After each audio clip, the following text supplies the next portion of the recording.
ग्रहाचे संकेत भविष्याचे चाहूल अमोघ सोबत जाणून घ्या. नमस्कार मित्रांनो, आजचा हा व्हिडिओ सुरू करण्यापूर्वी माझी तुम्हाला एक छोटीशी विनंती आहे. आज मी जे काही सांगणार आहे ते फक्त ऐकू नका. प्रत्येक गोष्ट तुमच्या स्वतःच्या आयुष्याशी जुळवून पहा, कारण आज मी तुम्हाला अशा एका व्यक्तीची ओळख करून देणार आहे जी तुमच्याच घरात राहते. हो, अगदी तुमच्याच घरात, अगदी जन्मल्यापासून. पण आजपर्यंत तुम्ही तिला कधी पाहिलेलं नाही. तिचं स्वतःचं एक घर आहे. त्या घरात पूर्ण 12 खोल्या आहेत आणि ती व्यक्ती कधी पहिल्या खोलीत बसते, कधी दुसऱ्या, कधी 7व्या, तर कधी 12व्या. ती ज्या खोलीत बसते त्या खोलीतील तुमचे निर्णय बदलायला लागतात. तुमचा विचार बदलतो, तुमच्या सवयी बदलतात आणि नकळत तुमचं पैशाचं गणित पण बदलायला लागतं. म्हणून आजचा हा व्हिडिओ पाहताना मी जे सांगत जाईल ते तुमच्या आयुष्याशी जुळतंय का हे मनात नक्की तपासत चला.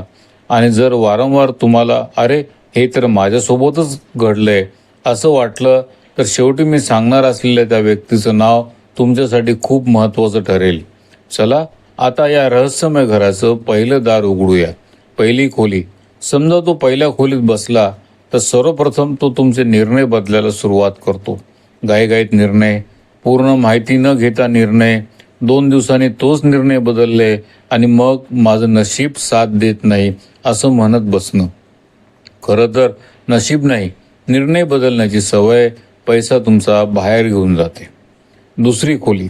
ही खोली धनाची, संचयाची, बचतीची. जर तुमचा तो मित्र इथे बसला तर तो तुम्हाला एकच स्वप्न दाखवतो, झटपट श्रीमंत व्हा, दुप्पट पैसे, मोठे परतावा.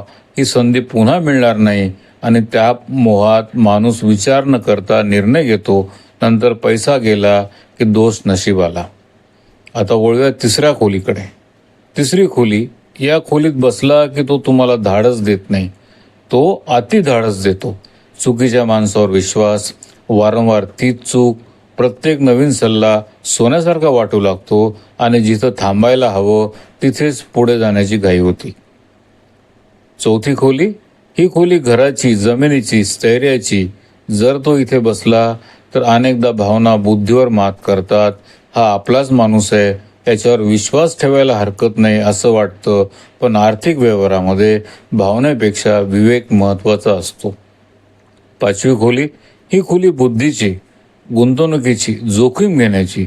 इथे बसला की तो सतत कानात सांगत जातो, एकच डाव खेळ, आयुष्य बदलून जाईल. इतके लोक कमवतायत, तू का मागे राहतोस? आणि कधी कधी याच घाईची किंमत मोठ्या आर्थिक नुकसानीत मोजावी लागते. सहावी खोली. ही खोली संघर्षाची, स्पर्धेची, दैनंदिन व्यवहाराची. इथे बसला की तो तुमच्या भोवती असे लोक जमा होऊ लागतात जे तुमचा वेळ, तुमची ऊर्जा आणि कधी कधी तुमचा पैसाही खर्च करून घेतात. उधारी, छोटे छोटे खर्च, अनावश्यक जबाबदाऱ्या आणि महिन्याच्या शेवटी प्रश्न पडतो, पैसा गेला तरी कुठे? मित्रांनो, आता तुम्हाला या अदृश्य पाहुण्याची थोडी ओळख झाली असेल, पण खरी गोष्ट अजून बाकी आहे. कारण 7व्या खोलीपासून तो आणखी धोकादायक खेळ खेळतो. भागीदारी, व्यवसाय, नोकरी, उत्पन्न, परदेश आणि खर्च या सगळ्यांवर तो कसा प्रभाव टाकतो हे आता आपण पुढच्या भागात बघणार आहोत. आणि शेवटी या अदृश्य पाहुण्याचं खरं नाव पण उलगडणार आहोत. आता मित्रांनो, मागच्या भागात आपण 6 घरांचा आढावा घेतला. आता आपण 7व्या खोलीचं दार उघडूया. 7वी खोली. अरे हा तर इथंच बसलेला आहे. ही खोली विश्वासाची आहे, भागीदारीची आहे, लग्नाची आहे आणि मोठे मोठे व्यवहार करणाऱ्याची आहे. हा इथे बसला की माणूस लोकांवर खूप लवकर विश्वास ठेवू लागतो. कागदपत्र न वाचताच सही करतो. हा आपलाच माणूस आहे असं समजून मोठे आर्थिक निर्णय घेतो आणि नंतर याच निर्णयाचा पश्चाताप करत बसतो. आता 8व्या खोलीचं दार उघडूया. पहा, हा इथे पण पोचलाय. ही खोली गुप्त गोष्टींची आहे, अचानक घडणाऱ्या घटनांची आहे, वारशाची आहे, मोठ्या बदलाची आहे. इथे बसला की माणूस स्वतःच्या मतावर इतका ठाम होतो की कोणाचंच ऐकत नाही. हट्ट, अहंकार आणि मीच बरोबर हा विचार कधी कधी मोठं आर्थिक नुकसान पण करून जातो. चला आता 9व्या खोलीत जाऊया. ही खोली भाग्याची आहे, गुरुच्या आशीर्वादाची आहे, धर्माची आहे. इथे बसला की माणूस मार्गदर्शन घेणं कमी करतो, अनुभवी लोकांचं ऐकणं कमी करतो आणि स्वतःला सर्व काही माहिती आहे असं वाटू लागतो. जेव्हा शिकणं थांबतं तेव्हा प्रगती पण हळूहळू थांबते. आता 10व्या खोलीचं दार उघडूया. ही खोली कामाची आहे, करिअरची आहे, प्रतिष्ठेची आहे. हा इथे बसला की मन एका कामात टिकतच नाही. आज ही नोकरी, उद्या दुसरी, आज हा व्यवसाय, उद्या दुसरा, सतत बदल, सतत नवीन सुरुवात, पण स्थैर्य मात्र कधीच मिळत नाही. चला आता 11व्या खोलीत. ही खोली उत्पन्नाची आहे, नफ्याची आहे, इच्छापूर्तीची आहे आणि गंमत बघा, इथे बसला की कमाई वाढली तरी खर्च त्यापेक्षा वेगानं वाढतात. नवीन मोबाईल, नवीन गाडी, नवीन हाऊस, नवीन EMI आणि महिन्याच्या शेवटी प्रश्न तोच, पैसा गेला कुठे? आता या घरातील शेवटचं दार उघडूया. 12वी खोली. ही खोली खर्चाची आहे, त्यागाची आहे, परदेशाची आहे. हा इथे बसला की अनावश्यक खर्च, क्षणिक आकर्षण आणि आत्ताच घेऊ ही सवय हळूहळू पैशाची गळती वाढवते. मित्रांनो, आता वेळ आली आहे या अदृश्य पाहुण्याची ओळख करून देण्याची.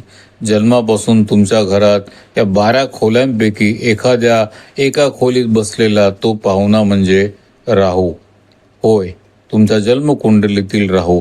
तो प्रत्येकाच्या कुंडलीत असतो. फरक फक्त एवढाच असतो, तो कोणत्या खोलीत बसला आहे याचा, आणि त्यामुळे जीवनात कोणत्या क्षेत्रात जास्त मोह, जास्त गोंधळ किंवा जास्त आव्हान निर्माण होऊ शकतात याचे संकेत मिळतात.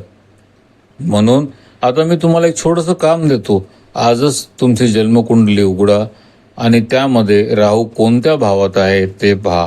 मग या व्हिडिओमध्ये ज्या खोलीबद्दल जे सांगितलेलं आहे ते तुमच्या आयुष्याशी जुळतं का ते स्वतःच पडताळून पहा आणि कॉमेंटमध्ये नक्की लिहा, माझा राहू या भावात आहे आणि मला हे अनुभव खरोखर आले आहेत. तुमचा अनुभव इतर अनेकांना स्वतःची कुंडली समजून घेण्यासाठी उपयोगी पडू शकतो. आणि जर तुम्हाला हा वेगळा प्रयोग आवडला तर कमेंटमध्ये फक्त एक शब्द लिहा, पुढचा ग्रह. कारण पुढच्या भागात आपण आणखी एखाद्या अद्भुत ग्रहाचा रहस्यमय घरात प्रवेश करणार आहोत. तोपर्यंत आपली आणि आपल्या कुटुंबाची काळजी घ्या. नमस्कार.